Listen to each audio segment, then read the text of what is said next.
Ang mabuting balita ng Panginoon ayon kay San Mateo.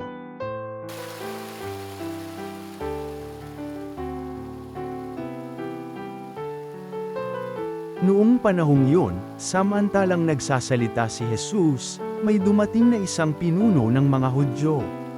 Lumuhod ito sa harapan niya at ang sabi, "Kamamatay lang po ng aking anak na babae, ngunit sumama lamang kayo sa akin at ipatong ang inyong kamay sa kanya ay mabubuhay siya."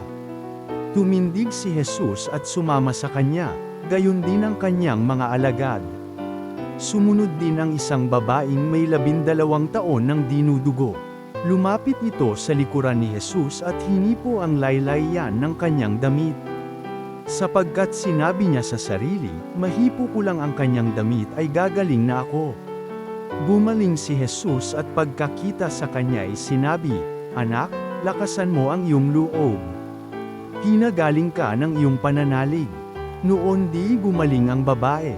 Nang dumating si Jesus sa bahay ng pinuno, nakita niya ang mga manunugtog ng flauta at ang maraming taong nagkakaingay. Sinabi niya, "Magsilabas kayo. Hindi patay ang bata, natutulog lang." At siya'y pinagtawanan nila. Ngunit nang mapalabas na ang mga tao, pumasok siya, hinawakan sa kamay ang bata at ito'y nagbangon. At ang balita tungkol sa pangyayaring ito ay kumalat sa buong lupaing iyon. Ang mabuting balita ng Panginoon.